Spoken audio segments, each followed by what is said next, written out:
This story begins with spears pointing at the starry sky, on a battlefield where hundreds of soldiers shout to capture the demon. Suddenly, there appeared a white-haired being who was far too fast for any soldier to catch. He attacked with his sword wrapped in a demonic aura, as hundreds of slashes appeared, unleashing an overwhelming power. After the explosion, he was left breathless from such a fierce attack, looking exhausted. Then a woman demands to know why he had made that choice, how he could make a deal with the devil, and if he had betrayed them. Addressing him as Nox von Reinhofer, he doesn't understand. Betrayal? He supposes that's how they see it. However, he didn't betray them. Rather, they were the ones who betrayed him. The woman just screams for him to come to his senses, wondering since when he had been so broken. Then we go back to the past, where an alert appears. He had completed the first part of Inner Lunatic, showing us a young man who clearly never leaves his house. He nods, thinking it wasn't so bad this time. Plus, he had obtained many items and even discovered hidden missions. He was satisfied with his performance. The only thing bothering him was that he would die next month. 2 years ago, a doctor told him not to panic, explaining that he had terminal cancer, giving him only 2 years to live and medication to ease the pain. And that's how he's lived until now, with no desire to do anything, just taking meds for the pain. Looking around, he felt lost, and at that moment, he began coughing up blood, realizing he really would die soon. Resigned, he says he already knew, since he only ever received messages from hospitals. No one ever asked how he was, no one reached out to him after his memory loss episodes. He had no one to turn to, and nowhere to go in his current condition.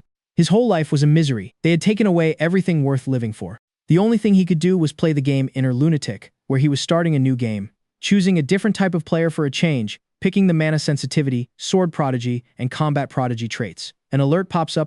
If he chose 2 special traits, he'd face a penalty, giving him the terminal illness trait. He smiled. If he was terminally ill, why shouldn't his character be? He pressed play, however, at that moment everything changed. His body reacted differently. The protagonist felt his day of death had arrived early, feeling an infernal pain, falling to the floor, thinking he hadn't had a good life. Then, a window opens, syncing his character to himself, completing the configuration. At that moment, a person with white hair wakes up, immediately recognizing the room and seeing his reflection, realizing right away that he had become his character, Nox Reinhofer. This character is from the 3rd branch of the Dark Families, which is deeply connected to the world's worst organization, the Lunatics. He's the youngest of 5 Reinhofer siblings. This family has had children excel in magic and swordsmanship for centuries, but Nox was the only one in the family who wasn't. Because of that, his family treated him with disdain for his lack of talent. In the game, he even makes a deal with the devil to get stronger, becoming a villain. Now, the protagonist wonders if it's all a dream, but then his stats appear, making him complain about the game, since they are so low, especially his stamina, which is only 2. This is due to his terminal illness trait, which restricts his character. He believed he created this character just to share his loneliness with at least one game, but now it seems he's in real trouble. Suddenly, a message appears that greets him by his real name. He doesn't understand how it knows the name his parents gave him, which he doesn't even remember, wondering if it knows his past. This cheerful message says it's been a long time since they last met. He had done very well over the last 2 years, so he deserved to be there. That's why it was welcoming him back. The protagonist simply doesn't understand anything. Now known as Nox, he receives a message saying his previous world wasn't real, which seems absurd, but the computer assures him it wants to help. However, it can't give him any more details. The distressed protagonist tries to make sense of it all when the machine gives him an order: enroll in Eladin, a massive and prestigious academy where he must cultivate his power as he approaches the main story, where it promises he'll find the truth. This rattles the protagonist as he tries to process everything, looking at his reflection and seeing the face of the game's final boss, the inner lunatic who is destined to die. This will clearly happen if he follows the main story. However, if he assumes everything is real, it might be his only option to recover his memories. So he decides to do it, following the main story to see if there's a connection to his memories and trying to survive. Clenching his fist with determination, he declares that he'll be the greatest villain, smiling at this change, remembering how a year ago, when his illness was detected, his life became a grim countdown of medication and the constant fear of death, and how now, in this new world that he knows better than his own. Bedroom, he decides to start his journey by asking the system for the date. It's February 4th, 1812. Relieved to know the date, he's determined to avoid his death, confidently opening the doors to leave his room. But then his negative traits kick in, leaving him in sharp pain from that simple movement, finding his first problem in his fragile body. Annoyed, he walks through the mansion carelessly, which leads him to bump into a young maid, knocking her down and causing her to break all the plates. The girl and the other maids are terrified of how Nox might react to the collision, while he in pain looks at the maid on the floor, recognizing her as Lorna. Distraught and on her knees, she rushes to apologize. Nox dismisses her, considering her just a gossipy extra, but he's surprised a gossip has such a cute face. Now stepping into his role as a villain, Nox approaches her with a wide smile, forgiving her but warning her not to let it happen again, which scares the entire staff. He realizes he's definitely playing the villain part well. The other servants mention they're surprised to see him up so early, and they're even more confused when Nox announces that he's going to the gym and taking Lorna with him, making the maid feel like she's in danger. On the way, she even thinks she's going to be beaten with a wooden sword, while the protagonist thinks about how he was always on the verge of death and how he now has a chance to survive. He needs to adapt to the situation, muttering it's impossible out loud, which scares the confused maid even more. The protagonist returns to his inner thoughts, remembering he played this game 27 times, so he knows where all the hidden items are. He stops to open the skill window, recalling the game's huge fandom, which loves the many possible attribute combinations, including the gifted or genius categories which allow for rapid growth but are limited to just one, since exceeding that limit results in a penalty, just like him as he's a genius in martial arts and mana detection, which increases his magic sensitivity, but he has to deal with a penalty. A lifespan limited to just 1 year, a weakness that will cause him to faint frequently, slow attribute growth and cold hands and feet. Lorna follows closely as he analyzes how to solve all his problems, finally arriving at the gym, where he stops with a melancholy look, which the maid notices. Finally, a determined Nox opens the door with his first mission in mind, breaking the curse of weakness. Determined? He begins his training by swinging his sword, but he collapses after performing fewer than 10 moves, succumbing to his weakness. He rests for a while until he sits up and admires the well-maintained weapons from the floor. Weapons are essential to the Reinhardt family, represented by a silver shield, and the house is known for a specific phrase, the home of darkness and the sword. This is due to their signature skill, vision swordsmanship, which imbues a blade with the dark attribute to cut down enemies, just like the famous Black Sword Warrior did in the past. He was the supreme victor whose sword is passed down to a selected member of the family from generation to generation, though it's impossible for Nox to inherit it, so he prefers to focus on his true advantage, money. He comes from a family so wealthy, they don't care what the youngest son does or how much he spends. After all, his character is a spoiled brat who always gets his way. Having made up his mind, he gets up from the floor when a maid arrives to tell him his request is ready. Approaching the wooden sword, Nox calls the girl over. She fears she's about to be hit, but she only receives a whisper in her ear. She has a shocked reaction, as what he's asking for will cost a lot of money. Nox decides to convince her with a kind smile followed by a verbal threat to make her obey, and she agrees and leaves in a fright. Nox is left alone as he pours himself some tea, thinking that if he gets everything, he'll be able to overcome his weakness. However, he feels a presence behind him. The man addresses him as Lord Nox. Nox recognizes him as Lord Rodwell of Enronach, the head butler who serves his father, the leader of the family, Theo von Reinhofer. The man's presence makes him nervous, making him tremble as he tries to figure out how to handle the situation. Luckily, the butler is only there to deliver some news. He is expected to attend dinner tonight. This isn't ideal for Nox, who tries to get out of it by acting like a spoiled child, but the butler informs him that they have a guest, the young lady of the Stelliner family, Emilia Stelliner, who is visiting for a chivalry lesson. So his father will be angry if his youngest son doesn't show up. With no other choice, he decides to go. Even so, the butler's gaze lingers on him, stating that he's acting very strange. Confused, Nox asks him why. Rodwell replies that it's because he had never shown any interest in swords or training before. The new Nox, acting cold, warns him not to use that as an excuse to take him to his father, since they don't care what he does anyway, and then he leaves. The butler apologizes, but he remains suspicious. Nox returns to his room, still trembling, worried that his possession might be discovered. But his biggest concern is the red-haired girl who is arriving. The glory of the Stelliners, a new problem. And his troubles only grow because of his twin brothers, Hads and Alan, who are annoyed by their little brother's insolent arrival. They tease him about a rumor that he insulted a poor butler and a maid. Nox tries to keep his composure even though he feels guilty for insults he didn't even say, but everything is interrupted by the maid announcing the arrival of the other guests. Theo, his father, enters, and behind him is Talia von Stelliner, a red-haired girl who walks in looking radiant and happy. The father announces she will be their guest while she receives chivalry lessons. All of this happens under the gaze of Nox, who knows that this woman will eventually drive a sword through his heart as she is his antagonist in the game named Talia. Surprised, Theo watches in awe as Nox shows up for the banquet, which even catches the attention of the red-haired girl who didn't expect to see him there either. And so the banquet begins, unfolding with glares between the twins and Nox, as they tell their father it's time to decide who will go to the Eladin Academy. The father knows they're right and begins to think. Meanwhile, Nox remembers that the academy is the setting for the game, where the plot revolves around cadets fighting demons. Therefore, Nox must enroll while also keeping the main story on track. To do that, he needs allies. Ao mentions that noble families only get 3 spots at the academy, and since his family had already used 2, there was only 1 left available, which would be settled the traditional way, with a duel. To everyone's surprise, Nox includes himself in the challenge. Seeing this, Teo schedules the fight for 1 month from now in the gym. The twins urge Nox to give up, saying his condition means he's already lost. Our protagonist calmly and elegantly responds that they can only make such a claim if they actually manage to beat him. He says this while sipping wine, confidently declaring that he will be the one entering the academy. This shocks his father, infuriates the twins, and catches the interest of Talia, who watches him with a wide smile. This scares Nox as he knows it's best to stay far away from her. As night falls, Rodwell reports on Nox's sudden change. The head of the house reads the report, thinking that if he hadn't seen it himself, he wouldn't have believed it. He even wonders if Nox is possessed. Regardless, he's intrigued and decides to wait and see where this all leads. Meanwhile, Nox begins his preparation by running, all under the watchful eyes and judgmental comments of the servants, who have very little faith in him. Nox didn't understand why he could hear them, since he shouldn't have that power yet. Still, he continues his training and manages to increase his stamina. However, it only goes up by 0. 1. He's worried because his sword genius ability only activates once he reaches 4 stamina. That's hard for a normal player to achieve, but for someone cursed like him, it's nearly impossible, especially since he has less than a month. He needs exponential growth, which is difficult because the curse limits his progress. Because of this, he's determined to work twice as hard, running until he's on the verge of death while dealing with the low health caused by his limited time. But he'd worry about that later. For now, he had to keep training. Soon, Lorna arrives with his request and Nox's happy, slightly villainous attitude returns.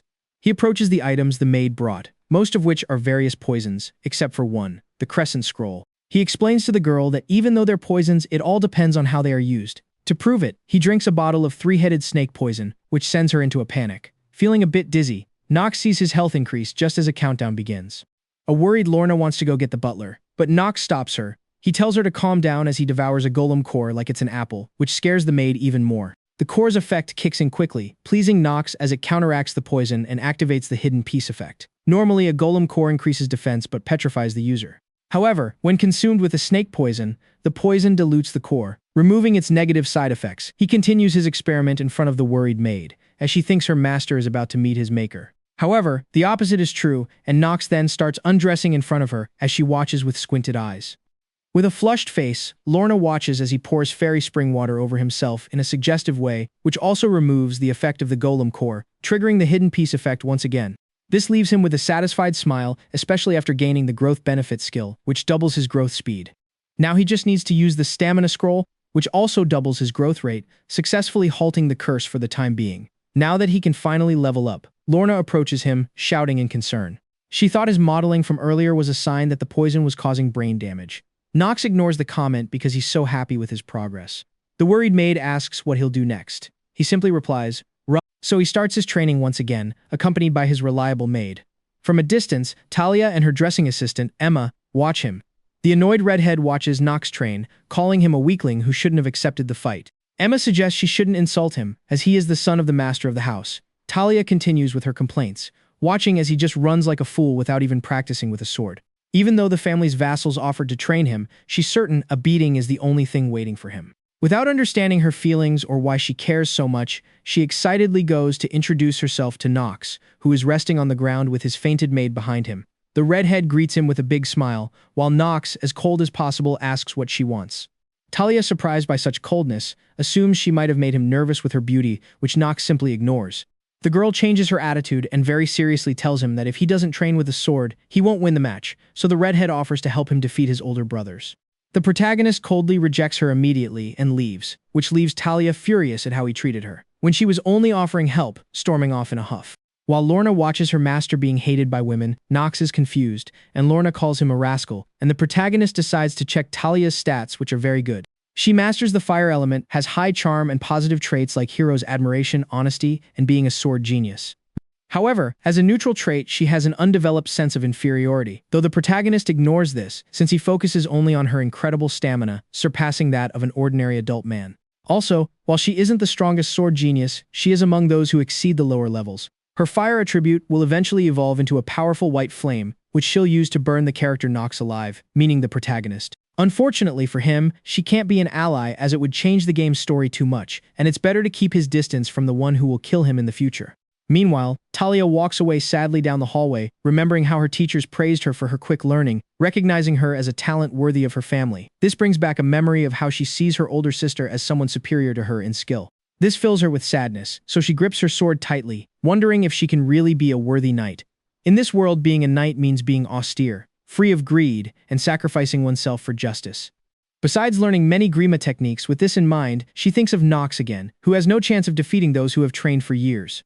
And so, the day of the training duel arrives, where Nox and Alan are in the arena before everyone's eyes, especially Priscilla, the twins' mother, but not Nox's.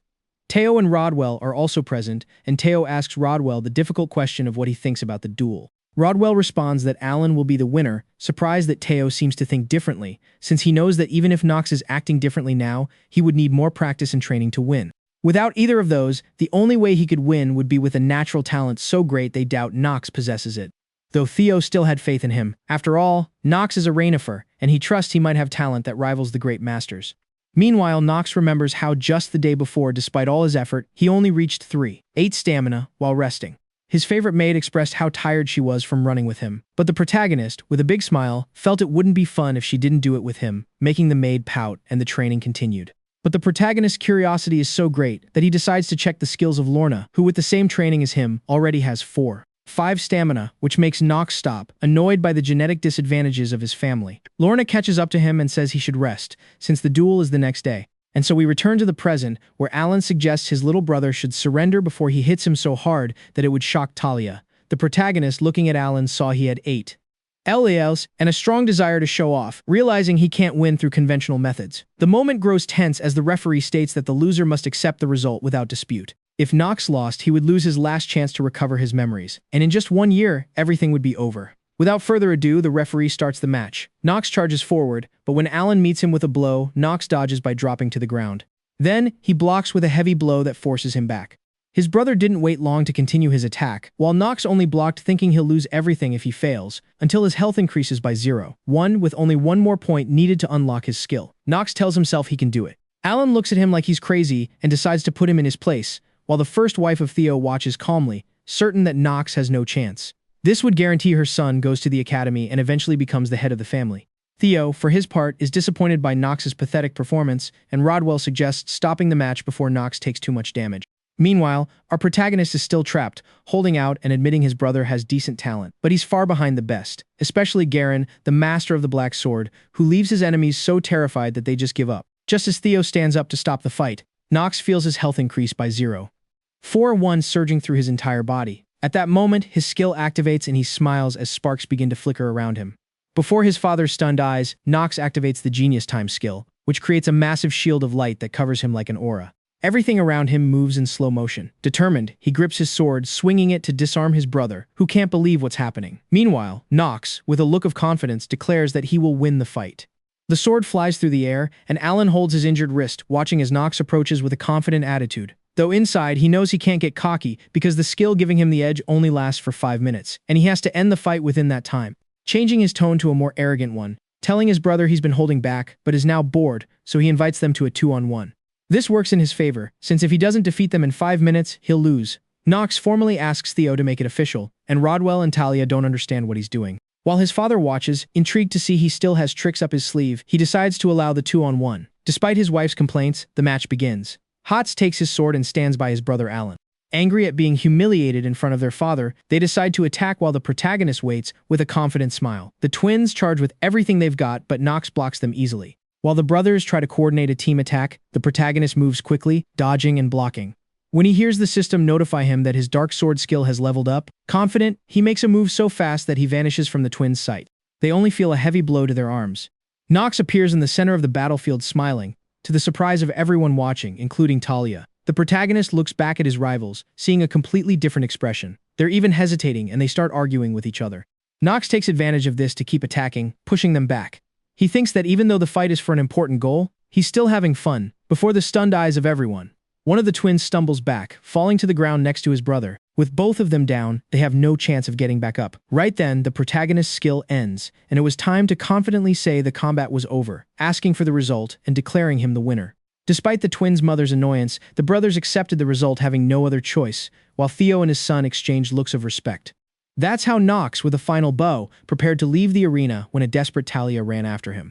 Now, out of everyone's sight, Nox is shown to be completely exhausted and coughing up blood from overusing his skills, noting that the skill was temporary, but it also cost him his life force, specifically 2 days of his life permanently, recognizing it as both a good and bad buff. At least he feels satisfied that the effect didn't kick in sooner, because his academy admission would have been at risk. But Talia's voice is heard as she approaches, deeply worried and asking if he was hurt in the fight. He feels his plan might be in jeopardy and asks her not to say anything to his father. However, the girl actually congratulates him for winning that fight at a disadvantage with such a damaged body. Flustered, she claims he misunderstood her, blushing as she approaches, remembering how for a month she watched a failure practicing with a wooden sword. And now, seeing him win, she realizes he has a hidden talent and wants to know how to awaken it herself. However, seeing him after the fight with that lonely look in his eyes, she understands that Nox isn't a loser, but someone who truly works hard to win.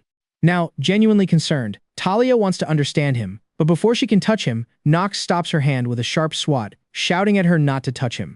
Sean, the real Nox, admits in his mind that as a terminally ill person who is only obsessed with games, he isn't very good at interacting with girls, especially with a character who will burn him to a crisp in the future. But Talia doesn't get upset. Instead, looking very apologetic, she says she's sorry. This surprises our protagonist, who hears her apologizing as she finally understands that his focus on endurance training was to counter his innate weakness, and because of that, she asks for forgiveness for thinking he was acting like a useless person.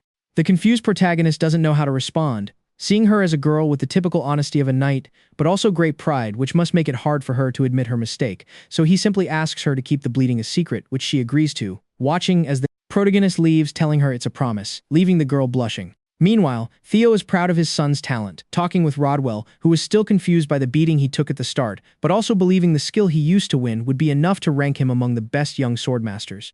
Theo nodded, assuming Nox was still hiding things, and sent his butler to keep an eye on him without interfering, wondering to himself if his son could be the next heir to the Black Sword. It's a title he hopes to find in the little time he has left, entrusting Rodwell with the mission to find out. Meanwhile, in his room, Nox sees how even though this world is now real, the game system remains the same, and he receives a reward for winning his first combat. 3 free points, which would have been very useful to skip his month of training, but now he wouldn't need them for stamina. But for luck, the only attribute that can't be trained, and the most important one in the game.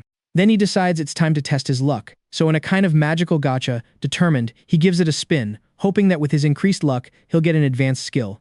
In the form of a scroll, which can be normal rank for lower skills, silver for intermediate, gold for superior, and even more advanced than that, an iris hue, wishing for an advanced level or higher. And his luck helps him, giving him a gold scroll that grants him the skill Awe of the Supreme Sovereign, which causes enemies with lower stats than him to receive a 20% debuff. With this new skill, all that's left is to decide how he'll use his skill voucher for a single use, thinking of saving it for the meeting of all the family siblings, thinking that the graduation of Eladin Academy has surely already happened, remembering Grion von Reinifer, the family's second son, who will also cause him trouble in his search for an important family heirloom. His only peace of mind is that he no longer has to worry about Talia, confident she won't break her promise and that there's no reason for her to approach him, or at least that's what he thought for a couple of hours, until the girl appeared in front of him again, confronting him, this time to find out how he became so strong in such a short time. But Nox, without giving it much thought, he walks past her and mentions he already saw her training in secret over the past month. This embarrasses the girl, but she doesn't give up and insists he teach her how to train. Seeing her persistence, Nox recalls something from Talia's character sheet. She wants to be recognized by her sister. So he looks at her and says that, before asking him that, she should think about how talented she already is, leaving her speechless. Nox, not knowing how to comfort someone, gives her a cheerful look and tells her she shouldn't compare herself to others, leaving her blushing. While walking away, still nervous that Talia might follow him, he realizes it's not good for her to see him searching for the family heirloom. From a distance, he sees his father with the whole family gathered at the barn, famous for breeding the best horses. The father had gathered his children so they could choose their equine companion who will stay with them forever. In this world, horses are considered sacred lifelong companions and are necessary for riding classes at the academy, as well as for the final stage of the game, which involves massive wars, where a means of transport less expensive than teleportation magic will be essential, making everything seem unnecessarily realistic to him. Determined to choose the best horse, Nox is rewarded by his father for winning the duel, allowing him to choose first. He enters the stables seeing many beautiful horses and approaches a dark gray horse, his chosen one. This surprises everyone, even his father, who offers him another chance, hinting that he might be making a mistake. But looking at the horse's stats, Nox realizes that it has a high rank. The horse belongs to the obsidian category, which makes it extremely rare and an excellent choice even for his father, if not for a negative trait called expected death, which only gives it 2 days to live. Even so, Nox decides to go with that horse, confident that his knowledge can save it. To Theo, it's a bad decision, assuming his son is projecting himself onto the horse, seeing it as a pathetic sentiment and a disappointment, warning him that he hopes he doesn't regret it before leaving the twins surprised that he isn't staying to see their choice. Rodwell tells Nox he must name the horse, and he names it Carl, the name he used when he was a player. They both end up in Nox's room, where they had to do something that no one else could see. Although looking into the horse's eyes, he's reminded of his own, with that spark indicating a desire to live. So he begins his plan, calling Lorna, who was eavesdropping from outside the room. Entering a bit clumsily, she ends up on the floor again, surprised at being caught. Nox just wonders why the maid is always falling. But the important thing now is that he tasks her with looking after the horse, which upsets her because she's only in charge of cleaning the room. However, Nox convinces her, though he thinks to himself that what's about to happen might be a shock to her, unsure if she can handle it, as it seems she'll grow fond of the horse. 3 days later, a crying Lorna screams to Nox that Carl has died. The protagonist watches her calmly and with some pity, remembering that the maid worked hard to care for the horse, feeling sorry for her. So he tells her to pull herself together as she's distracting him, but she insists that Carl has left them. Nox confidently assures her that he'll bring him back, making Lorna think he's crazy again. He simply tells her to stand behind him while he pulls out a scroll and injects it with mana, creating a large purple rune on the floor. The rune fades, and Lorna is shocked to see him use mana, thinking that what he's doing might be illegal. Nox suggests she stay quiet if she doesn't want Carl to die a second time because of her. She obeys while Nox concentrates, knowing he hasn't unlocked his mana detection genius skill yet, but he remembers that what he's doing is indeed illegal, as anyone under 15 is forbidden from learning to use mana, except for the Imperial family, who are much more proficient in magic because they understand everything from a young age about the world, whereas Nox can only inject as much mana as he can into the scroll until he reaches a point where he injects his one-time skill bonus, activating his dark magic to using the skill from the Book of the Undead, the Necronomicon. With this skill, he'll be able to revive Carl. In this world, there are two types of undead, those raised by dark magic and those revived as shadow beings who are 1,000 times stronger and eternally loyal. The problem is that only the Manhuas, a family of dark mages, should be able to control the undead. Even though Nox's family is of the dark attribute, they are knights, so he shouldn't be able to use this skill. But with his one-time bonus, Nox managed to use the Necronomicon, and dark energy begins to envelop them both. Nox feels immense pressure and coughs up blood, which worries Lorna. He tells her to be quiet since he's almost finished, even though his mana is running out. It looks like he's about to give in, but after being shrouded in shadows, Carl stands up, neighing loudly. Nox sees that he's now an imposing horse with a mane of fire, successfully activating the skill. A worried Lorna approaches while Nox checks Carl's stats, seeing that his negative trait has disappeared. Satisfied, he tells the horse that he is now his master. At that moment, Lorna rushes over to hug them both, worried about Nox for his reckless use of mana, and about Carl, who doesn't take the scolding well. This starts an argument between the maid and the zombie horse. Now happy, our protagonist thinks about his next move, finding the piece. A few days later, in the dead of night, he decides to go look for it. Using his map, he easily finds a glowing rock and continues his search for a special family heirloom, which appears to be a ring that will help him deal with his time limit. He continues on his way until he reaches a place he's afraid to enter, since this is now his real world and not just a game. As he reads the warning sign, he realizes he's about to enter a cursed forest where he could die. Our protagonist enters the forest of the missing girl, where he must clear the area or perish. This is a forbidden place due to its thick fog, which can confuse even the most skilled person, making them get lost like children. But the real difficulty isn't the fog, it's the monsters. If an adult faces them, they won't get any rewards, and the difficulty increases, making it very hard to fight them. He remembers dying here many times in the game, before figuring it out, giving it a difficulty of 2.5 stars. In his past life, he only did it to learn, not knowing what items he'd get. Luckily he did, because it's perfect for treating his terminal illness. He starts by lighting a massive torch to illuminate the area and takes his first step, following the smoke, or rather the opposite direction of it. He begins searching in that direction and senses something, telling whoever it is to stop hiding. A quick 10-second break for those who aren't subscribed yet. Please subscribe, it's just a simple click that helps me out a lot. Plus, I'll be uploading twice as many videos from now on, so it's definitely worth it. Now, let's get back to the video. When he gets no response, he decides to attack with his sword. But let's go back a bit to Talia, who is still upset that her beauty had no effect on Nox, making her quite obsessed. Emma is very worried about this obsession, as she might get scolded too.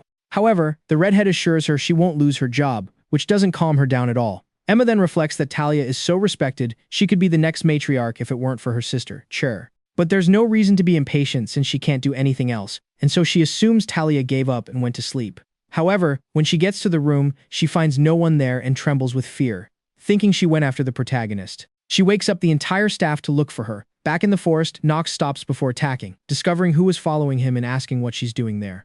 But before she can answer, Nox steps in front of her to protect her from a massive gray wolf in a forest full of them. The redhead realizes the danger and only has a dagger to defend herself. The wolves don't notice them at first, as they've only just started communicating with each other. Nox pounces on the nearest one, finishing it off easily, which leaves Talia surprised. Looking very serious, he asks why she followed him, as he assumed if anyone did, it would be his brothers. The girl, still playing the role of an innocent child, suggests she was just taking a night walk. With that answer, an impatient Nox decides to leave her behind. Talia grabs his arm, frantic, starting to explain that she was thinking about how strong Nox had become when she suddenly saw him sneaking out of the mansion and decided to follow him into the forest without much thought. This relieves the protagonist, knowing three things. Talia thinks well of him, she doesn't want to kill him, and she's just a little girl who doesn't understand how dangerous it is to follow someone into the woods. With no other choice as a main character, he can't leave her behind, so using his arrogant persona, he tells Talia he's not trying to help her, he just wants to protect the family's reputation in case something happens to her, leaving her feeling embarrassed. Nox thinks that with that level of contempt, she won't be a threat anymore, but instead, she seems grateful, which surprises him. He's about to say something important when hundreds of wolves suddenly appear, interrupting the moment. A scared Talia clings to the protagonist, but he pushes her away, knowing she'll only get in the way during the fight. He thinks that even with this delay, he must stick to his plan, aware that he hasn't even entered the main story yet.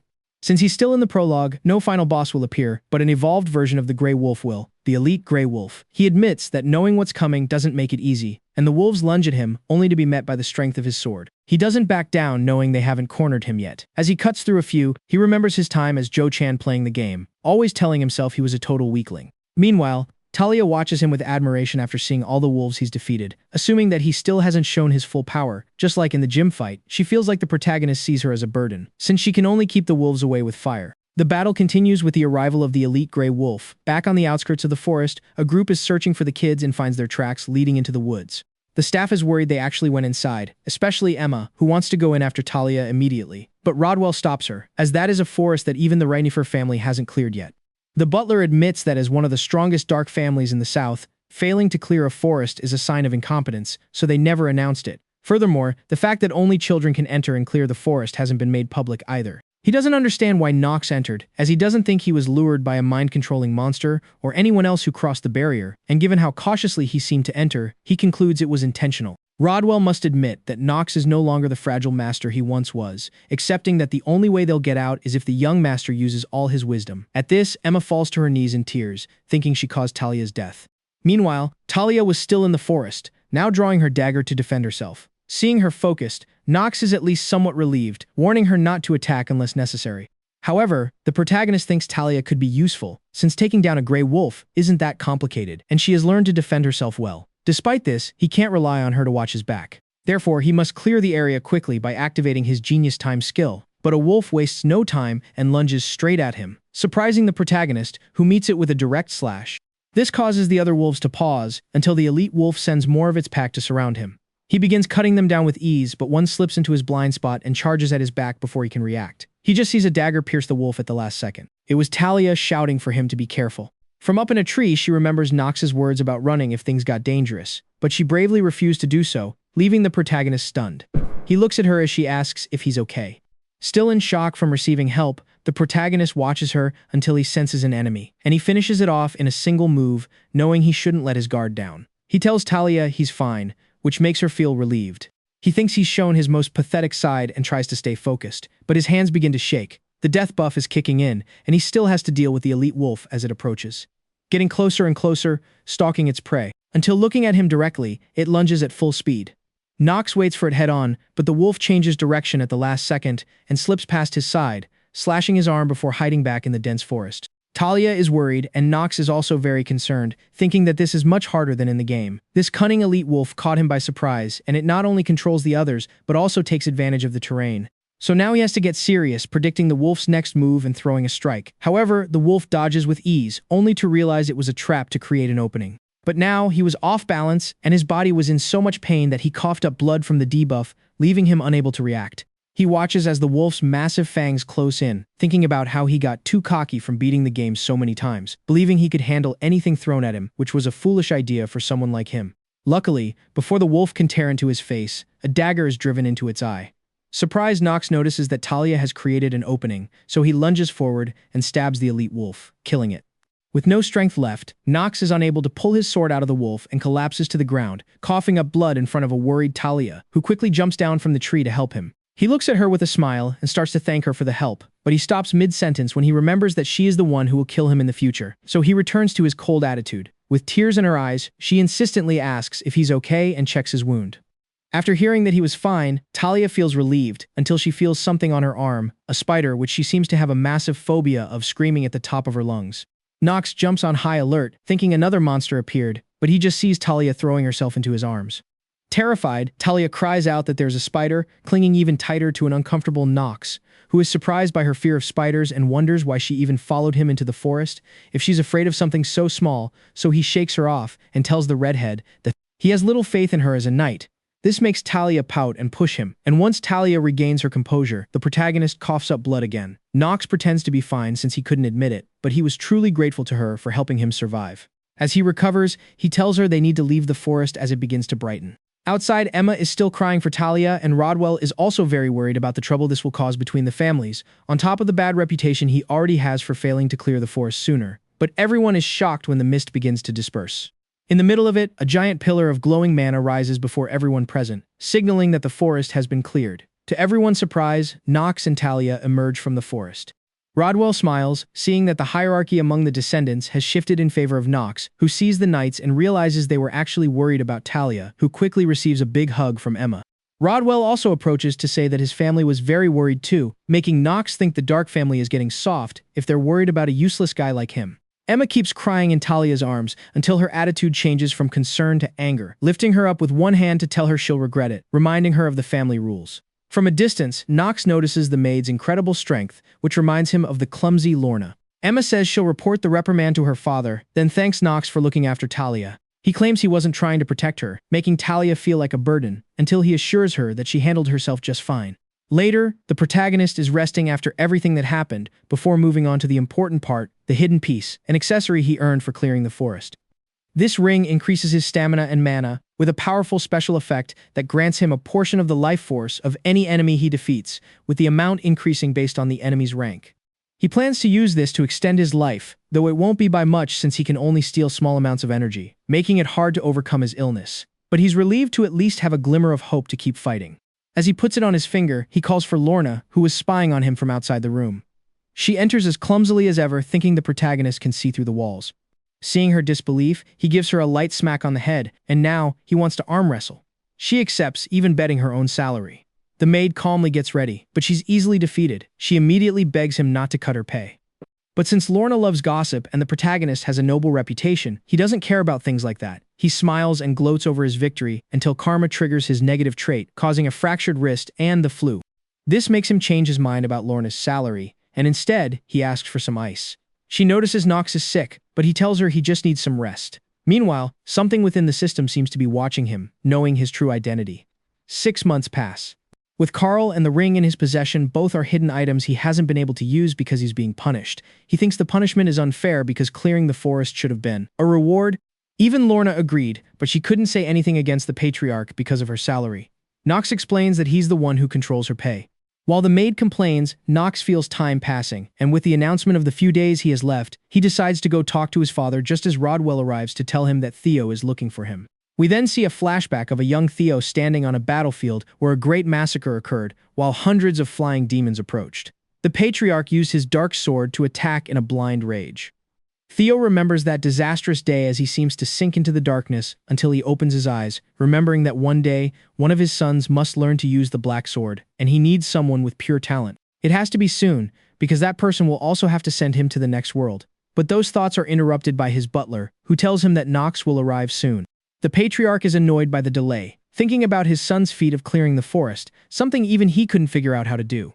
It deserved a reward, but the vassals had opposed it, ordering an investigation into Nox, which confirmed that he was indeed the one who cleared the forest. Just then, Nox arrives and greets him respectfully. Without wasting time, the patriarch tells him his actions weren't entirely proper. However, it is his duty to reward those who deserve it, so the reward will be a request. Nox is confused, having seen rewards given during inspections before, and fears it might be a trap. The patriarch clarifies that he can make any request he wants, though if it's too extreme, he'll reconsider the offer. Nox says he won't ask for anything strange, but that he needs to think about it. Theo agrees and lets him go. The next day, at the mansion gates, Talia says goodbye to Nox, telling him she'll see him again at the academy. He tries to ignore her. Talia repeats herself, keeping up the act until Rodwell tells him he should answer the lady.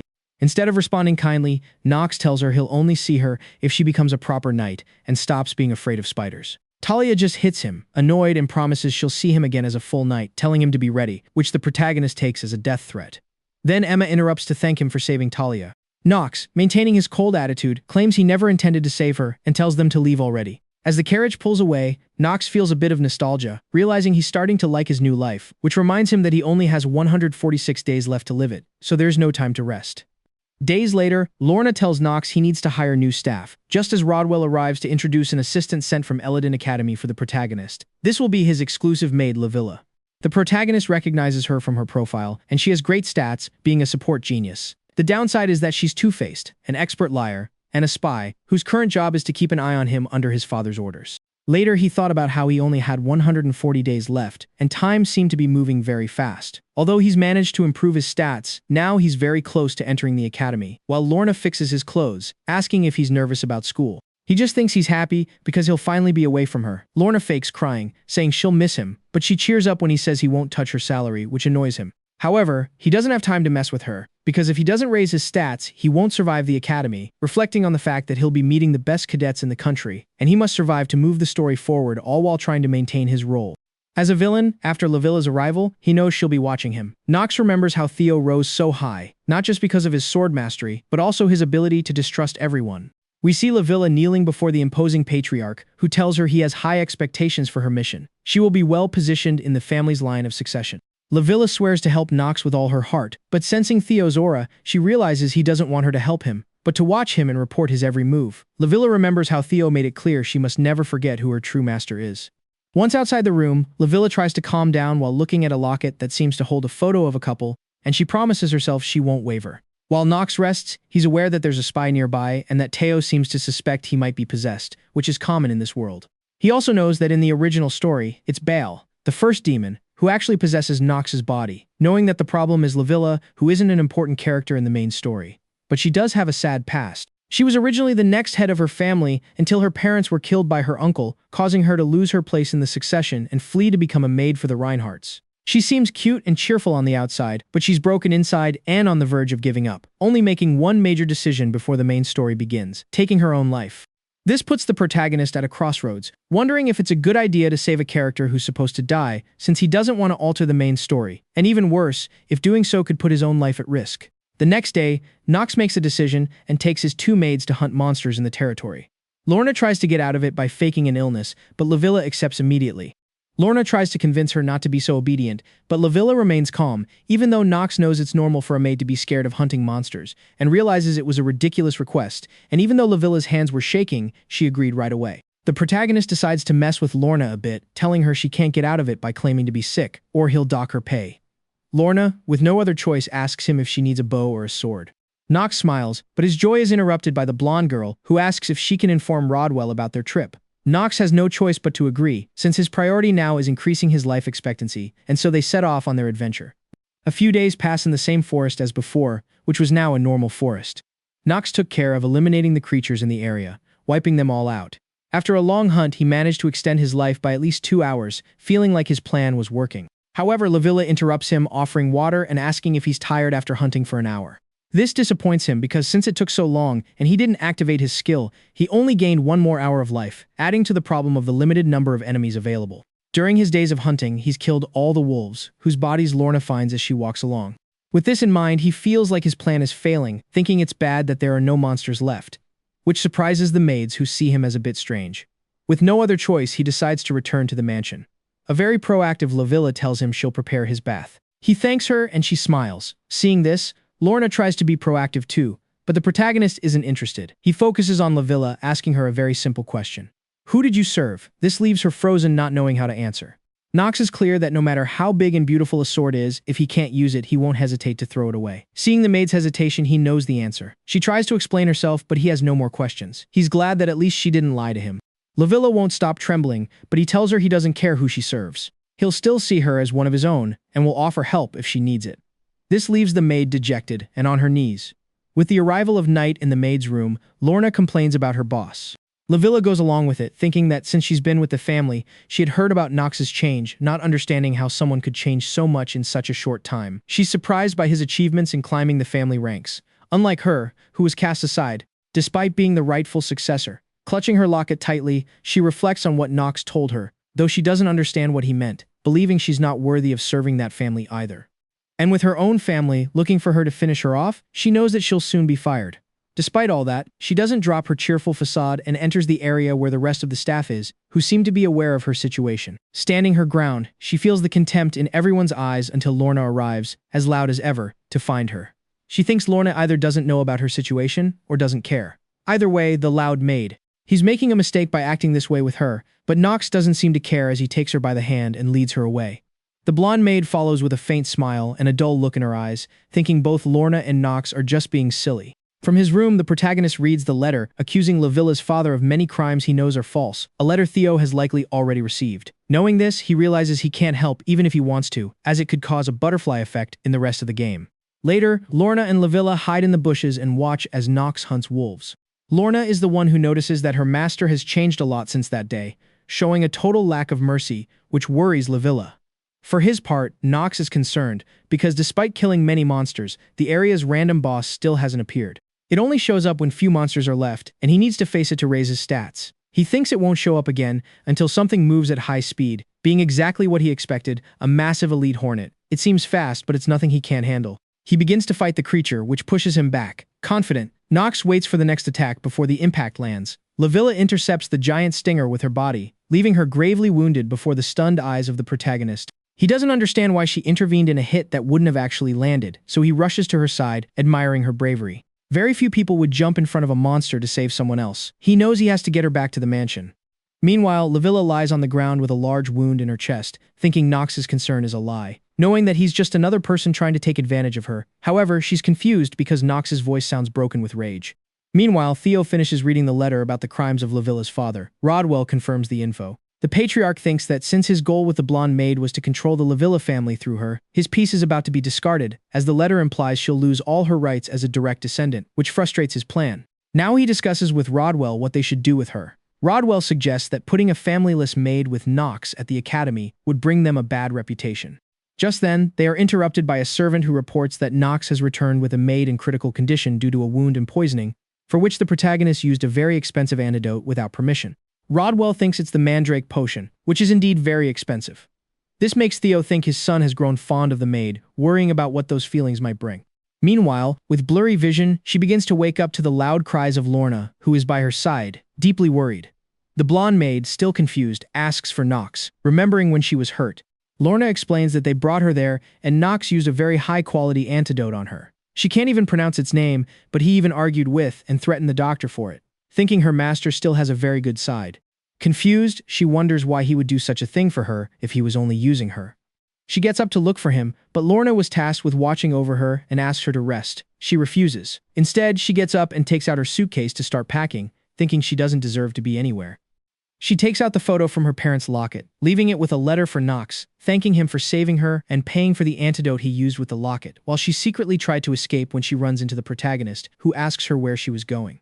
Here we go back a bit to the argument Nox had with the doctor, who says he can't use the antidote without the patriarch's permission. Nox tells him to administer it and that he will take care of Theo, and so they gave her the antidote, and Nox leaves while Lorna watches, completely surprised. She is ordered to notify him immediately when the blonde maid wakes up. When he finds Theo, the patriarch knows Nox is there because of the maid.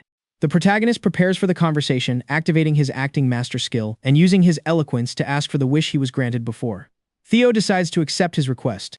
Nox, somewhat shaken as the effect of his skill wears off, asks his father in a more personal way to stop playing with his mind. And we return to the present. He insists on knowing where she was going. Trembling, she thanks him for what he did, but says she must leave. He insists on knowing why she wants to leave. The blonde confesses that the patriarch ordered her to watch him from the start, so she deceived him. As she starts to cry, the protagonist doesn't even flinch. She repeats, upset, that she tricked him. In this state, Nox recognizes Ludilla's true personality, a girl who refuses to give up even in dark times. So, he tells her that deception is perfectly normal in a place like this. He claims she committed a great offense against him, and now she wants to leave without paying him back. She doesn't understand, so he explains that she'll stay there even without a family name. He's not interested in her family but her talents, telling her he wants her to assist him until she pays for her deception. She feels a wave of relief, her face lighting up, and she bursts into tears, finally understanding her master. She accepts staying with him until the very end. She remembers her earlier question, "Who will I serve?" Looking back at the protagonist, who has a big smile and eyes full of tears, she wonders if he knew who she really served. Nox with a smile says he already knew. The next day, Lorna is gossiping about the protagonist as usual. Nox arrives and tells her she should at least do it behind his back. Having been caught, she turns her attention to Ludilla, telling her to rest while she runs off to do the laundry. Nox thinks about how problematic Lorna is, then speaks with her, saying they'll be going to Illidan in just 2 months. She confirms that all the preparations are ready, while her master notices the maid no longer forces a smile, having grown tired of acting. Because of this, he trusts that even if they are backed into a corner together, they won't betray each other, sharing a sincere smile. However, Ludilla is uneasy because of the new rumors about Nox. He's worried because that means they're even worse than the existing ones, which he thought was impossible. The maid tells him some people think he kept her as a servant because he likes her. The protagonist is relieved to hear it's only that, as he doesn't think it's serious, but he apologizes for involving her. She says she only told him because it might make him uncomfortable. He's very calm since, with a reputation as a spoiled, incompetent idiot, no other rumor could hurt him. He tries to downplay another rumor, threatening to fire her if she isn't honest, so she reveals the biggest rumor of all, that he's a pervert. This actually ends up embarrassing Nox. Despite these rumors, Nox thinks his reputation is actually improving, going from a useless failure to a capable brat. This doesn't suit him as the game's villain, whose job is to make the hero shine, so he must stick to his plan. After putting the rumors aside, he asks for her help studying magic before entering the academy. This shocks her, as she knows it's illegal, but she decides to accept after seeing her master's bold and carefree attitude. She agrees to look for books for him to learn from, which makes Nox happy. However, he's quickly distracted by the commotion outside the house, as the servants are rushing around with preparations to welcome the family's second son. Grain. This is a vital event for the protagonist, who plans to use it to extend his life. He informs his maid that he'll be going on a distant mission, which leaves her looking worried. Later, we move to dinner, where Theo and Grain are talking. Nox is also there, and while looking at his brother's skill sheet, he notices skills like efficient tension, quick thinking, and meticulousness, along with negative traits like lust, greed, hypocrisy, and being a snobbish opportunist. Nox sees him as someone with a good facade but a terrible personality, as his negative traits overshadow the rest. However, he knows he must be careful of his political and social skills, as those allowed him to easily graduate from the academy, a place where very few enter and only half graduate. While Theo talks to Grain about his trip to Chatters, the older brother confirms that he's been assigned a monster hunting mission in the neutral zone, on the border of Tajalan. It's an undeveloped desert used as a border, which is not only barren, but also crawling with monsters. This was the mission Grain received from the Archeum Empire to become a knight. He had to stop a wave of monsters in the area. It was a dangerous mission, but it seemed easy for him. Theo, on the other hand, is only worried about making sure he doesn't fail and tarnish the family name. Sitting there, Nox watches everything, remembering that this mission is vital to the story. It's a sub-story that connects several plot lines, so he decides to intervene. He stands up and asks his older brother if he can go with him. Grain explains there will be monsters and bandits, but Nox doesn't seem to care. The older brother, surprised, tells Nox what he's been hearing about him lately. This puts our protagonist on alert. He has to be careful with his sense tension ability, which lets him read people's intentions. He then begins an interrogation about Nox's achievements, from his victory over the twins to how he and Talia cleared the forest, and even housing a homeless maid. To all of this, Nox simply nods with a wide smile. Theo ends the discussion when he interrupts firmly, ordering Grain to take Nox on his mission. Since this is a direct order, he promises to provide everything necessary for the mission. This leaves Nox feeling uneasy, suspecting that his father is up to something. Grain interrupts his thoughts, looking ready to attack him. Just then, Zilla accidentally appears, spilling wine on Nox's jacket. This causes Grain to let him go, allowing our protagonist to head back to his room. As he leaves, he tells his brother he'll see him in 3 days for the mission, successfully getting out of that mess. Nox thanks the maid, who admits her master is quite good at getting into trouble, expressing her concern about his mission. He tells her not to worry, but Lorna is the one who is truly panicking. She greets Nox with a loud shout about the mission. He remains calm, but the other maids join in on the worrying, since Chater is a place filled with monsters and bandits. Nox celebrates this internally, as it will help him extend his life, though he keeps a serene expression on the outside, telling them he'll go alone. The blonde maid interrupts him, saying that as his exclusive maid, she must ensure his safety, so she's going too. She didn't care if she might get hurt, as she felt she had to look after Nox, who she believed was very ill. With that, she begins a verbal barrage that makes him feel useless, reminding him how weak, forgetful, and apparently messy he is. These were all the little things he ignored while playing the game, because they weren't part of the gameplay. She adds that if he were to die, she would be in danger too. So he accepts on one condition: she must learn to use a sword. She agrees and mentions she's already close with the horse, which annoys Lorna, who asks how she got so close. She had used part of her salary to win it over with high-grade sugar juice. With this, Lorna considers the horse a greedy beast, just like its owner, who gives her a quick smack on the head. He then tells her that she will definitely be staying behind. He's then interrupted by Rodwell, who informs him that Theo has sent him a book. Nox decides to go see him, believing Theo is plotting something. Once there, the patriarch hands him a sword, doubting if Nox will even be able to lift it. When he sees it, he's shocked, as it's the first sword of the family leader, an item that had never appeared in the game before. In his 25 virtual crusades, he had never once found it. This makes him hesitate, confused and undecided about whether he should take it. Theo notices and explains that he has before him the sword that the first leader wielded his entire life. Confused, Nox asks what kind of test this is. The test is simply to lift the sword. Nox accepts, grabbing it immediately. Then, the sword begins to absorb his pure magic, changing color and becoming a pitch-black sword. This was exactly what Theo wanted to happen, since it absorbs the wielder's magic and multiplies it to make them much stronger. With this, Nox realizes that it's a difficult sword to use, but at that moment, his eyes widen in surprise as he receives a warning. It indicates that his magic is draining rapidly, so much so that even his skills have begun to go haywire. He knows something bad will happen if his magic runs out, but Theo tells him that if he wants the sword, he must hold it for at least 10 minutes, mentioning that the sword is named Stormbringer. The sword continues to absorb his power, while the system tells him that the sword's attributes allow it to absorb and enhance the wielder's magic, and that it can even absorb mana from the enemies he defeats, and Nox's magic runs out. In its place, it begins to absorb his vitality and strength, decreasing every second his life expectancy. This fills him with fear. He wants to let go of the sword so he doesn't die, but his hands won't respond. Nox curses Theo, who continues to watch him with a stern gaze, thinking about how that sword leads its wielders toward destruction, in exchange for power equal to that pain. Since the first patriarch founded the family, they haven't found a single descendant who could use it. Most users collapse just by touching it, and even Theo only lasted an hour. He knows that if Nox can endure for 10 minutes, he can keep it. He's willing to risk letting the most useless family member use it, accepting that Nox has grown and might have as much talent as the three sword emperors. He's confident Nox could be the next patriarch and the one responsible for ending his life. Seeing Nox, with a look of hatred and exhaustion, drive the sword into the ground, Theo feels satisfied. He recognizes the protagonist's power and confirms that the sword is now his. Nox is left weakened and annoyed about losing more of his lifespan. Luckily, 3 days pass quickly, and he begins his journey to Chater in a caravan of knights led by Grine, riding alongside Lavilla, who seems she was happy to carry all her luggage in a subspace bag her father gave her, which also held her sword. She also kept an eye on Gran, who was carrying several of Theo's items, likely as payment for the ride.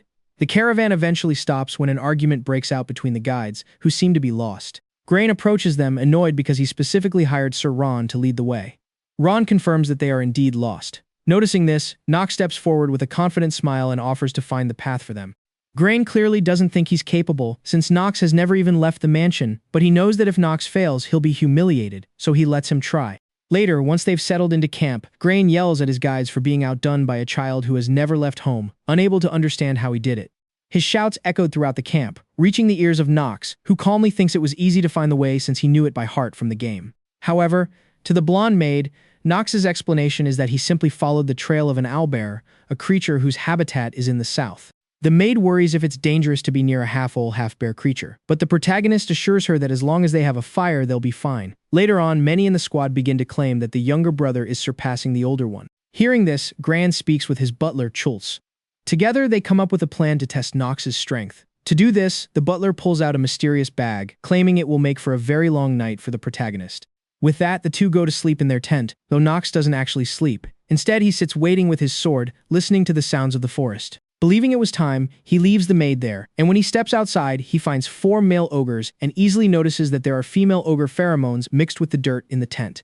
This is what attracted the ogres. To his brother, they would be intimidating monsters. But to him, they're just health points. He prepares for the attack while charging his dark sword, which seems to react very well. The ogres charge at him, but with incredible speed, he leaps up to attack from above, taking down one of the ogres. The others rush in, only to be eliminated with great speed. He notes how useful his sword is, though he's a bit worried it might drain his mana. Despite this, he confidently charges at another ogre, finishing it with a single slash. Full of confidence, he sees only one left. Terrified, it tries to flee, so he calls for Carr, who appears quickly. With his massive mane of fire, Carr carries Nox and moves at full speed to crush the ogre. His reward for the battle was 9 hours of life. Just then, the maid comes out of the tent, worried despite Nox's instructions to stay inside. Seeing the scene, the maid suggests alerting the others, but the protagonist tells her that no one else is in danger, since Gran used pheromones to attract the ogres. The maid assumes he wanted to keep Nox at bay, which he agrees with as his older brother surely wanted to test him. But those dirty tactics don't matter to Nox, who collects some of the ogre blood, as this is another way to attract even more ogres. Since they are like humans, they will seek revenge for their fallen comrades. A bit further away, the rest of the camp sleeps peacefully until Gran is woken up by the loud sound of a mana detector, which senses nearby monsters. It makes no sense to him since they haven't entered the forest yet, so he assumes the detector is faulty until his panicked butler enters, saying they must evacuate.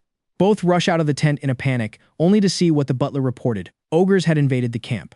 Gran can only watch the scene in terror until dawn arrives. We see the defeated ogres and many wounded people, meaning they have to reorganize.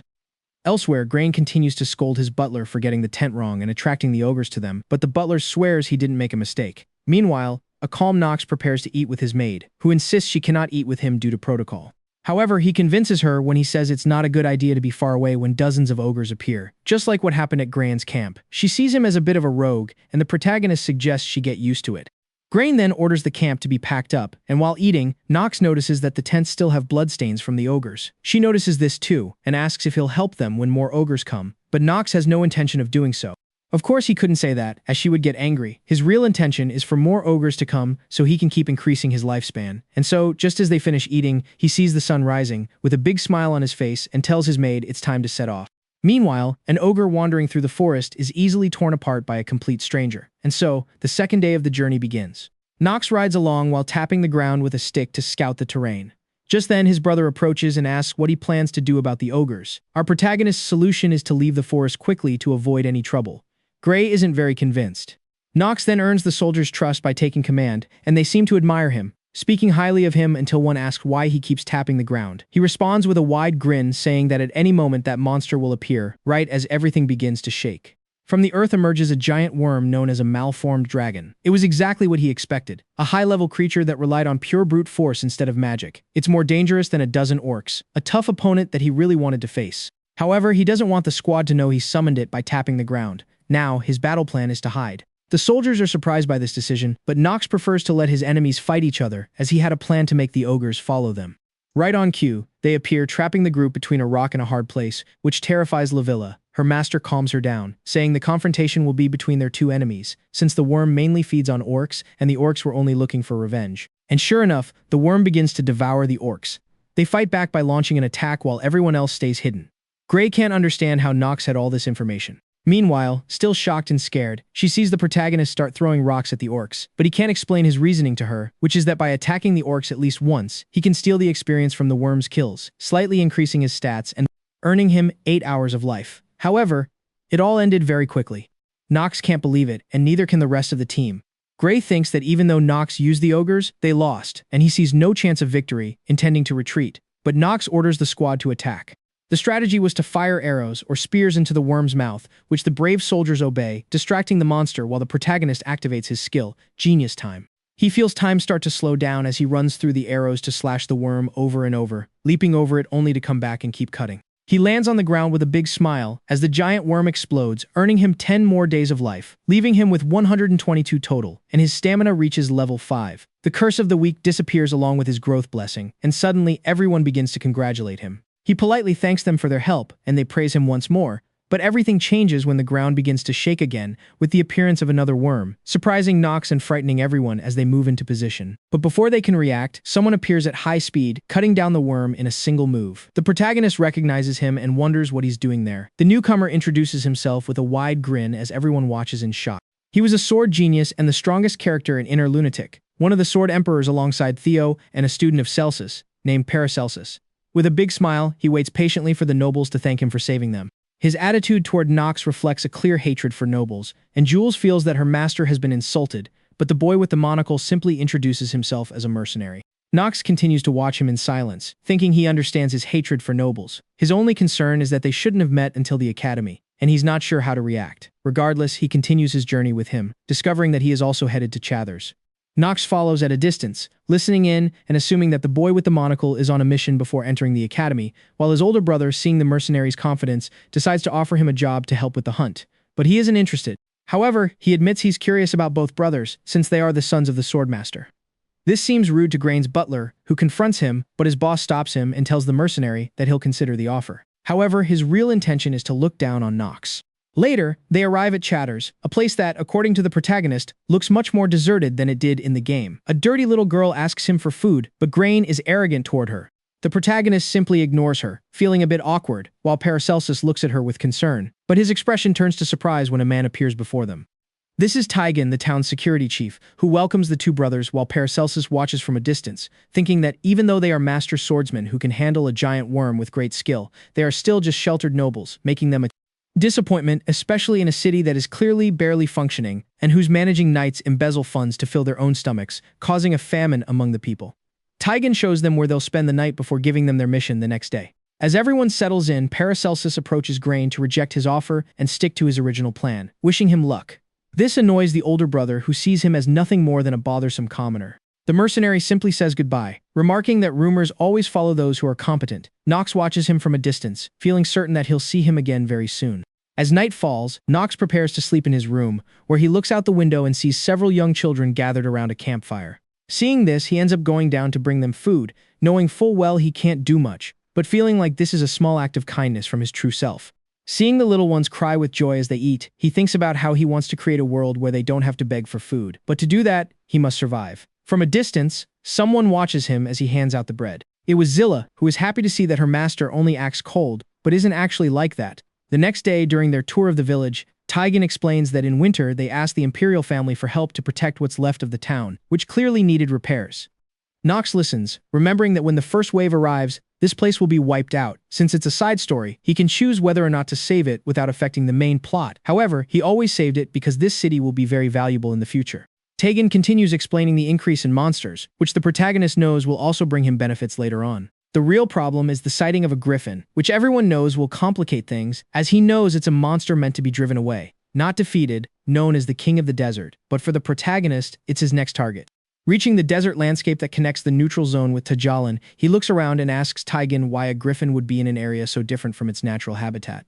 The city guards start breaking into a cold sweat without answering, which lets Nox identify who the traitor might be. This begins a new submission to root out the corruption in the city. Back in town, Jules is upset about the humiliation Nox caused him in front of his master, and he wants revenge. He spots the maid and aggressively cuts her off, grabbing her by the arm. She asks if there's a problem, and he says yes because of Nox. He has lost his master's trust. Now he's going to have his way with his maid. With a sadistic smile, he begins to touch her. She wants to fight back, but stops when she remembers that doing so would cause trouble for her master with his family. She decides to give in, weeping. However, an attack suddenly strikes. To her surprise, she hears a voice. The voice asked if he had a problem with her, saying he'd pay for it. He just had to name the method, as Nox looked on completely furious, completely confused. He threatens him, saying Grain won't let this aggression slide. However, this threat makes the protagonist even more furious, and he cuts off his arm in one motion. Jules keeps insisting he won't get away with this and that he'll be punished by the family, but Nox was far from calm and with a sadistic tone tells him that he doesn't. He teaches him his place by stabbing the sword into his back, right in front of a worried maid who fears the consequences once Gran finds out. Just then, Gran appears, looking annoyed with his entourage behind him. Gran notices what Nox did and starts confronting him, but after the scuffle, Nox explains the situation, saying the butler tried to force himself on his maid, something he wouldn't let slide as her master.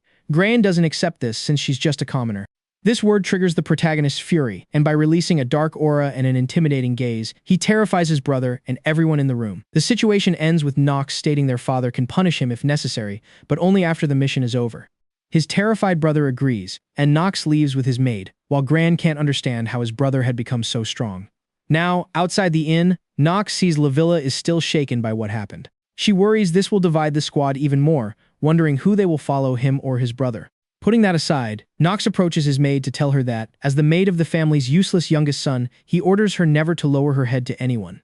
Back at the inn, the soldiers are celebrating with beers while Gran is in his room. Still annoyed, he realizes Nox is a real problem, and since he no longer has anyone he can trust, he wonders who will give him the mission. He also suspects the sword Nox is carrying belongs to their father. His thoughts are interrupted by Ron, the guide, who informs him that the situation is under control, and that Nox is completely different from what he'd heard. Grain is also suspicious of Ron, seeing that someone who only read books is better than a soldier trained in the area. He wonders if he can really trust him, but decides to use him until after the monster wave. He orders him to clear the area and keep an eye on Nox, who is calmly gathering potions with his maid, preparing to go find a new ally. He's looking for the town's only genius, Alina, the potion expert, through a dark tunnel. In the underground, the maid doubts that this could be the home of a potion expert, but Nox knows she has her reasons for being there. Besides, this is a secret route in the village, which provides the only chance to recruit Alina before she finds another patron. This doesn't clear up the doubts of the maid until they finally see a light, and in a room they find Alina, who is stumbling around drunk. When she sees the duo enter, Nox introduces himself with his best smile. She simply reacts with an exaggerated scare. The genius's attitude disappoints Lavilla. After the initial shock and Nox identifying himself as a noble, the girl calms down and listens to the protagonist's proposal. He checks her stats, seeing that Elena is a 21-year-old half-elf with a wood affinity. She's a genius with great growth potential, possessing many skills in potion making and crafting, along with the blessing of fabrication. However, her major flaw is her love for drinking. This amuses the protagonist, who thinks she's the perfect fit for a good-for-nothing like him, which is why he wanted to recruit her. Poor Elena is still a bit scared and keeps apologizing. After a debate with the maid about whether it's a good idea to recruit her, Nox decides to ask her to come with him, offering her whatever she needs. She refuses, because she still has to do something there. The protagonist asks if it's because of her friend May. Startled, she stands up to ask how he knows. He calmly tells her he knows May will be executed soon, but if she accepts his offer, he might be able to save her. With a look full of malice, he asks if she's changed her mind. Alina thinks over Nox's offer, and her only friend, who is apparently a girl that fought against injustice and confronted the captain of the guard for embezzling the funds provided by the Empire. She suffered because she couldn't save her friend back then, and she doubts she can save her alone, even with the protagonist's help. Despite that, she knows she won't be able to let it go. Meanwhile, the soldiers are enjoying some good wine, especially the guide Ron, along with his group, who aren't actually knights, but rather just a bunch of swindling bandits who tricked Grain and were planning to kidnap him for ransom. Although one of them wonders if it's a good idea to mess with such a dangerous dark family. Then, after a discussion about how they could be in trouble, the leader calms them down, saying they'll have a life of luxury, and they go back to drinking. And suddenly, the whole place goes dark. The bandits quickly go on high alert, but before they can react, the leader feels a liquid splash onto his face. He doesn't notice that in the darkness, one of his companions has already lost his head. Literally. Trying to regroup, he moves only to find another one completely finished. Nox appears behind the leader, looking furious. Completely bewildered, he tries to attack, but the protagonist moves with ease, calling them rats.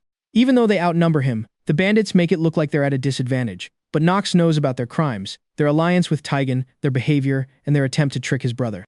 Hearing this, they try to negotiate, saying he'll gain a better position in the family if he just looks the other way and stays out of the conflict.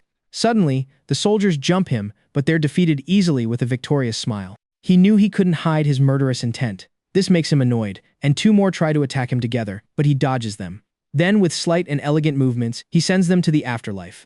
Nox stands effortlessly in front of Ron, who feels frustrated realizing he didn't know the boy's true power, deciding to go all out before he dies.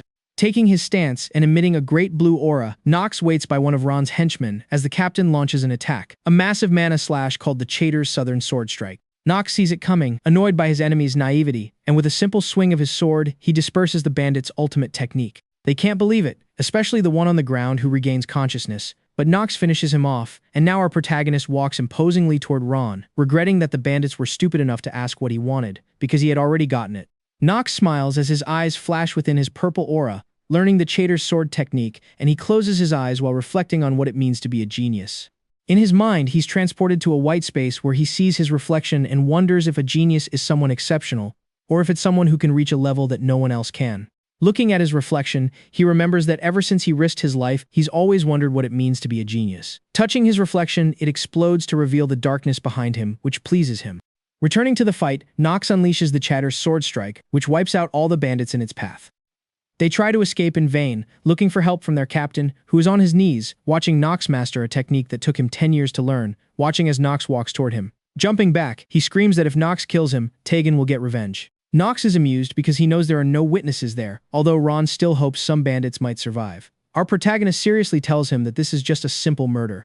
Smiling sadistically, he explains that if no one lives to tell the tale, it's just an extermination. Before Ron's blank stare, the protagonist tells him with a wide grin that that's what the world will think, as he swings his sword forward.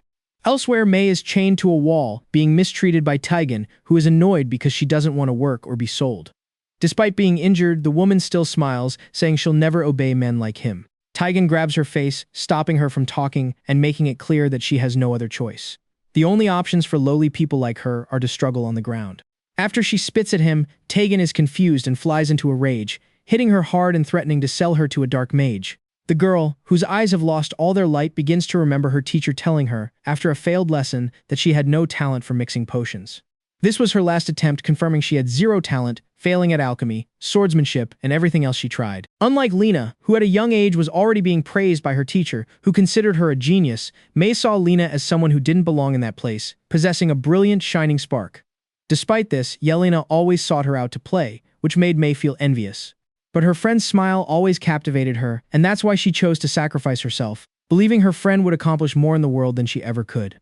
Accepting this, she tells Tegan she doesn't mind fighting from the ground, as her whole life has been that way, and she doesn't care what happens after she dies, mocking him by sticking out her tongue.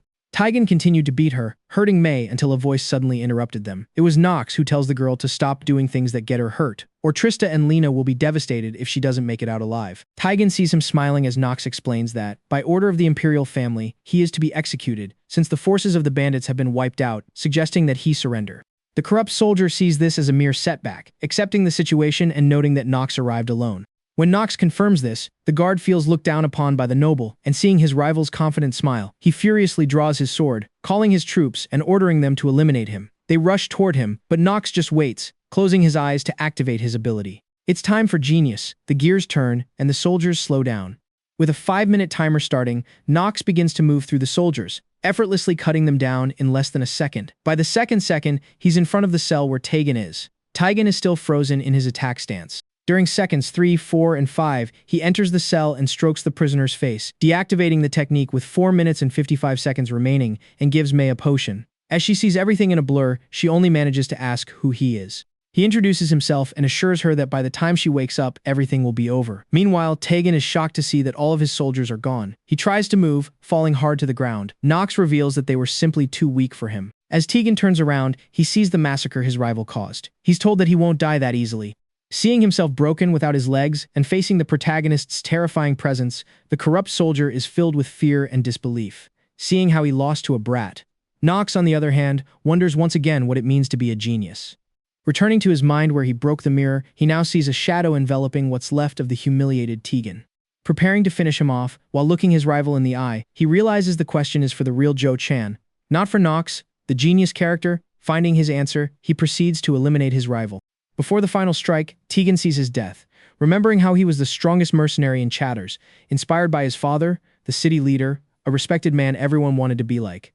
But in his memories, we only see a violent man hurting a woman, and he asks his son why.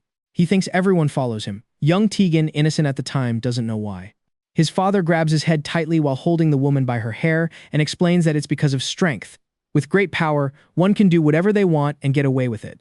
That was the law of the strongest in the Empire's border towns. The boy asks if he was the strongest on the continent. His father's expression changes completely, letting go of the child and the woman, admitting that even he is a nobody on the continent, as there are powerful swordsmen and even kids Tegan's age who are already geniuses.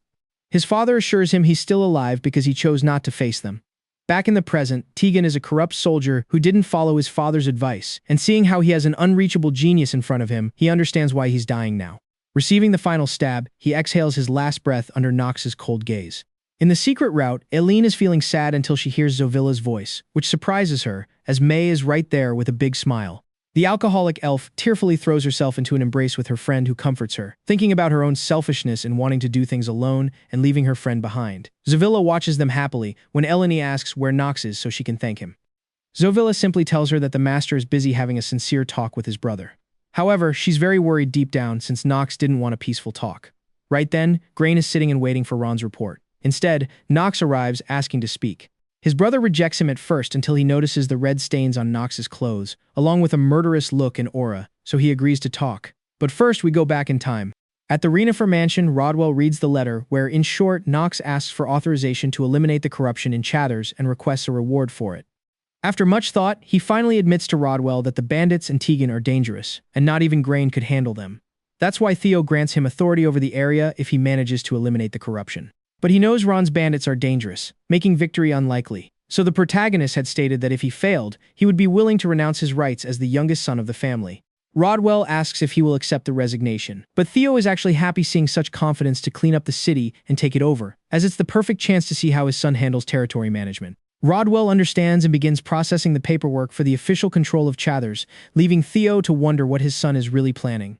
Back in town, Grain hears about his subordinate's plan to betray him. Furious at the traitors and at Nox's competence, he begins to fear him. But he feels he must stay calm, because if he fails this mission, he won't be able to become a knight. So he accepts his brother's offer. Nox tells him he doesn't want much, just control over his troops. Grain immediately accepts, feeling that his life depends on him anyway. But in exchange, he asks Nox to guarantee his safety and give him credit for the victory.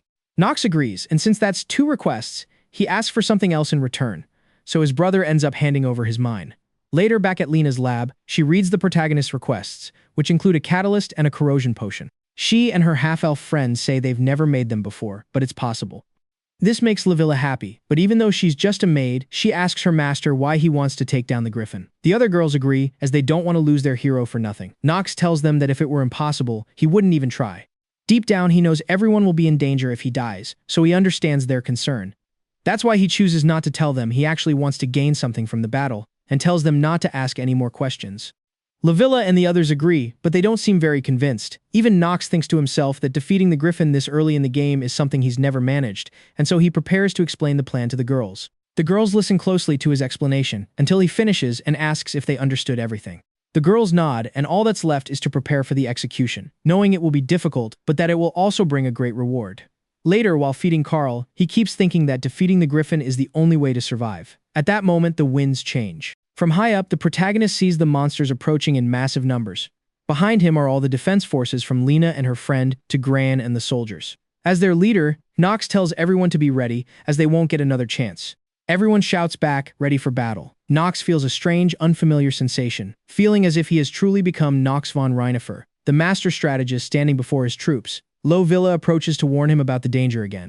He interrupts her with great confidence, telling her to trust her master because he won't die, leaving her speechless as he leaps from the wall. As he falls, he thinks that the moment he truly changed was when he made that promise, one he can never fulfill because he's terminally ill. He charges toward the monsters, throwing a small purple sphere that hits a steel monster, which immediately begins to melt, and he finishes it off with ease. With this, his sword skill stats begin to rise. He thinks that without his promise, he might actually die, as a horde of monsters rushes toward him.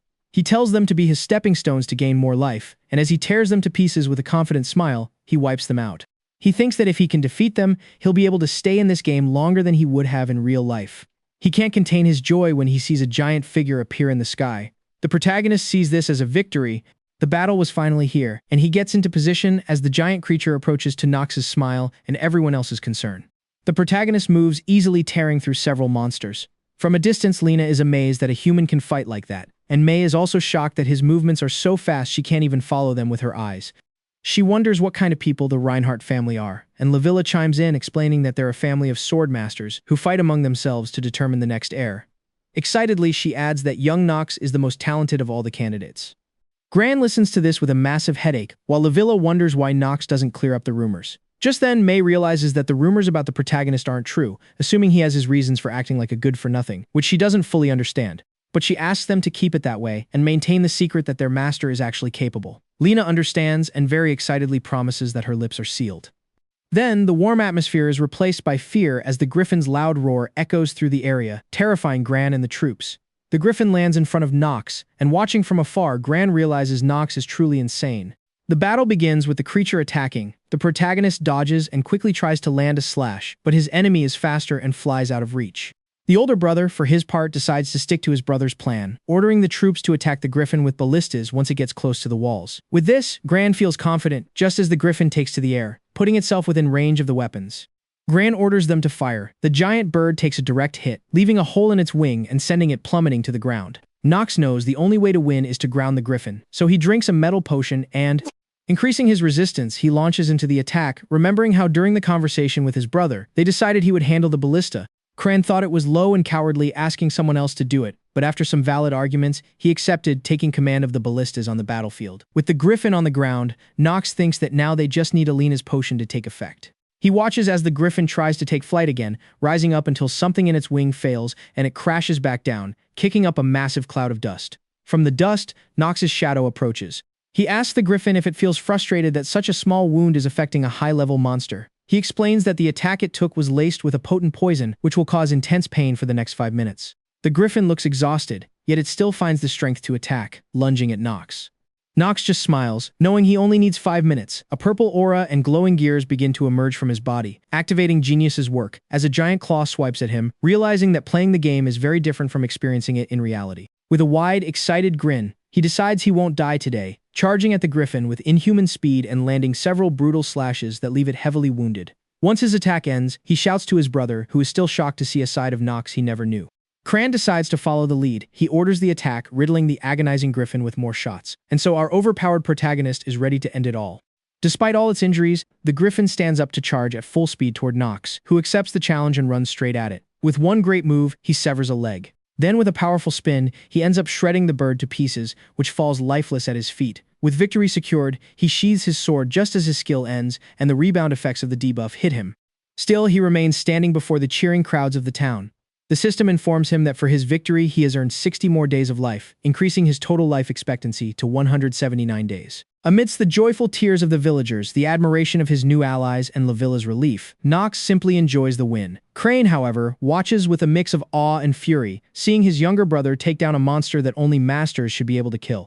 Recognizing his strength, he realizes the family hierarchy might change and thinks he should stay on the winning side. Later, he approaches Nox to tell him he'll handle the cleanup and decide what to do with the loot, and sends him off to rest. Nox notices his brother is scared, but his priority now is to continue with his plan, checking the reward for the mission. It's a griffin heart, which can be used by alchemists to increase or decrease someone's stats. He quickly takes it to Elena, who is amazed by the possibility of creating weapons and potions she's only heard stories about. With no time to waste, the protagonist specifically asks for an elixir, giving her all the tools to create it quickly. He also takes the opportunity to ask the girls if they want to be servants for the Reinhardt family. The girls don't know how to respond, as they are just commoners. He tells them the same thing he told Lavilla. He will use them as long as they have something he wants, and in return they can do the same. However, he won't tolerate betrayal. As he says this, he thinks about how complicated it is to create a monster core, something that had never happened before, especially with a hidden boss that wasn't even designed to be defeated. The girls, on the other hand, swear to follow him to the end of the world. With this, the protagonist leaves satisfied and happy to have recruited 2 good characters. He tells them they'll leave in 3 days, by which time they must have the secret elixir ready. Later, walking down the hall, he's with Lovilla.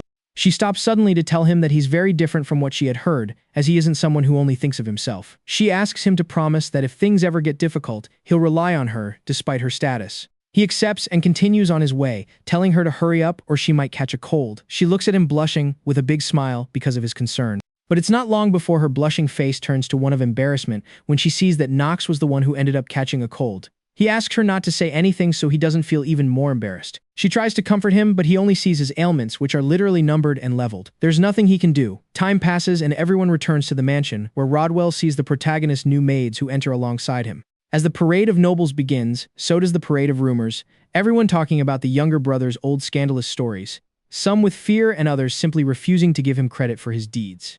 Knowing he can't change his reputation, he decides to use it to his advantage by acting like a villain. With an intimidating look, he orders everyone gossiping to get back to work. They leave immediately, and Rodwell tells him that the Patriarch has summoned him for a private meeting. Nox appears before his father, who asks if he has anything to say. Then he mentions that he's heard about his recent achievements, from bringing everyone back safely to rooting out the city's corruption. He even notes that his brother acknowledged his skills, which surprises Nox, who suspects Grain is up to something. Theo quickly moves on to what really matters, not those minor things, but the nearly impossible mission Nox proposed and actually completed. As promised, he hands over the papers confirming that Chatters now belongs to him.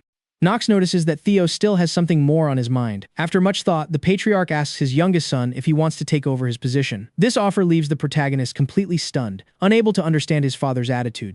Meanwhile, in a distant desert, a mysterious figure holds a necklace that shows him various visions, including Nox and the dead griffin. He tells a wise old man that the Reinhardts are finally making their move. Now that Chatters is under the youngest son's control, the mysterious masked man tells his assistant Kremser to prepare for war. Seeing his hesitation, the leader explains they have nothing left to lose, so he's going all in. Kremser then approaches a young girl and tells her that this is the perfect opportunity to take over the entire country. Back at the mansion, Nox is still reeling from his father's question. Rodwell steps in, saying it's too soon for an answer, but Theo demands one right now. Because of this, the protagonist decides to decline the offer, claiming he isn't ready for the responsibility of being the head of the family. His father listens to this, looking a bit confused, but decides to respect his decision for now. He tells his son to go get some rest, and Nox politely takes his leave. Back in his room, Luvia asks if his father scolded him. Nox says it was nothing he couldn't handle. She then moves on to the next topic. Their new allies are now settled in. Nox thanks her, and she replies that she's only doing her duty. Nox knows that finding reliable people is hard, so he thanks her again before focusing on what's next. Elidin Academy, where he must become the very best. Meanwhile, Theo feels that discussing the succession with his son was quite difficult. Rodwell sees it as normal for someone so young and unprepared, thinking Nox would have been even more resistant if he knew the full weight of the role. Theo gets agitated hearing this, as he knows Nox's eyes aren't those of someone undecided. He isn't afraid of the position or his father, but of something much larger and more serious. A fear as deep as staring into the abyss. He believes Nox might even be afraid of death itself. The butler suggests it might be due to what happened to his mother, which Theo seems to accept with a resigned smile, thinking his son might blame him for failing to protect her. After this, he turns his attention to his other son, Grain, who also seems to be making moves they need to watch out for, bringing back memories of the great massacre he once fought in. Now, we head over to Talia's home where she's very worried about her dress. Emma notices she's changed clothes 20 times and suspects she's excited about something else. The little redhead keeps looking for accessories, claiming she's just nervous about her academy admission. However, her maid believes her excitement is actually about seeing her fiancé Nox. This makes Talia blush furiously, and she tries to dodge the question by asking about her clothes. Emma ignores her, which ends up making the girl angry and triggering a tantrum. Back at the mansion, the protagonist meets with his new ally, Alina, who is asleep at a table. When she wakes up, her face shows how overworked she is, making Nox, who was there for his elixir, ask if she's feeling okay. Maya appears and explains that her friend gets like this when she's focused, but that she's taking care of her. Alina cheerfully interrupts them to show off the elixir, which is glowing on the table. Nox is surprised and approaches slowly to take it, revealing its properties. It increases stamina and dexterity. Alina asks him what he thinks. The system reveals that the elixir's effects are boosted by 200% because it was made by a genius like Alina. Nox is pleased, as dexterity is a hidden stat that pairs perfectly with his genius aura. He drinks the elixir, and a massive blue mana wing erupts from his body before being absorbed into him. With a wide smile, he feels that all the preparations for the academy are complete and sets off with Luvia. His current positive traits are shown, from sword genius and mana perception to insight, memorization, acting, and iron mind. With 150 days of life remaining and his mana sensitivity skill active, the day finally arrives. At the academy, he steps out of his carriage with an imposing presence, immediately recognized by all the students who begin whispering rumors about him. Our protagonist enters villain mode and says out loud that all their noise sounds like the barking of dogs, intimidating everyone there. Ludilla watched this reception with concern, noticing someone approaching. It was Emma who greets him cheerfully. Nox begins to tremble, but he activates his acting skill, greeting her back while knowing what's coming next. Just then, Talia, who is in her carriage, gets nervous upon hearing her fiancé's name, quickly touching up her appearance before stepping out like a refined lady. Seeing her, the protagonist thinks that while he knew this could happen, he didn't think it was likely. He remembers that before leaving, Lorna gave him some news that completely terrified him. He had been engaged to his future enemy, news that, according to his maid, everyone already knew except for him. After confirming it with the rest of the family, he resigned himself to being engaged to Talia, who now approaches to greet him very cheerfully, leading to a rather awkward exchange between a cheerful Talia and a nervous Nox. Fortunately, or unfortunately for our protagonist, they are interrupted by the arrival of a character who puts Nox on high alert. Another academy genius, the star of the merchants and head of the Rivalin family, which has enough money to dominate the continent. Another redhead, with a stern look named Eleanor Rivalin, who immediately recognizes Nox, holding an old grudge against him. With no other choice, he greets her, only for the girl to remind him that she's the noble from the merchant family he once despised, giving him a malicious smile. Nox is well aware that Eleanor is the only daughter of the Rivalin family, possessing a fortune capable of moving the entire continent. In the future, she will become the game's primary financial power, known by her nickname, the Vixen of Wealth, which makes him tremble with nerves again. Nox remembers their first meeting when, like a spoiled brat, he looked down on her because of how her family gained their status, ending with him telling her to drop dead and to get out of his sight, which left the poor girl in tears. Because of this, he realizes this is the bad karma of the old Nox, which is now his own karma, so he looks down, feeling helpless. Talia looks at him in confusion, and Nox can only think about how he ended up stuck between two redheads who might one day stab him. Eleanor notices his nervousness, so Nox tries to pull himself together and tells her to get lost. She recognizes this as the old Nox, and without hesitation he asks if she wants some kind of recognition, which causes the girl's hostility to flare up, as she says she expects nothing good from the disgrace of his family. At that moment, he decides to check her stats. Despite being only 15, she's a genius at calculation and acting. She also has the Gumil Northern Sword technique as a negative factor. She is vain and proud, with an active skill called Wealthy Merchant's Eye. He recognizes that the Rivalin family acquired their noble status because her father bought the family name. Even though the girl doesn't actually like her status, she has to use it. This keeps her in a constant state of anger, which has only increased thanks to Nox. The hostility remains thick as they say their rude goodbyes, and Nox takes Talia with him to the opening ceremony. Once at the ceremony, Nox thinks that if he can't get rid of Talia since she's his fiancée, he'll try to make the most of the situation. Seeing the place filled with the children of nobles, he thinks about how he should move to recruit the strongest ones, of whom he only knows two. Eleanor and Paracelsus, considering his need to gain allies while keeping the main story on track. However, his current concern is that many nobles are watching him closely. Lodilla, very nervous about the hateful glares from the nobles, tells him he's very popular. Our protagonist agrees, but Talia doesn't think hostile glares count as being popular. Luckily, a nervous voice interrupts. All the service staff bow at the appearance of a girl eating a lollipop, a very cheerful white-haired girl who is extremely small, so much so that everyone can only focus on her height, wondering how a child could be at the sacred ceremony, thinking she must be lost. However, our protagonist knows her identity, a monster whose appearance shouldn't be trusted, Noah von Trinity. Her age is unknown, and with the ice attribute, she is one of the four sages. Her positive traits are being a mana detection genius and being carefree, while her negatives are an inferiority complex and laziness. Nox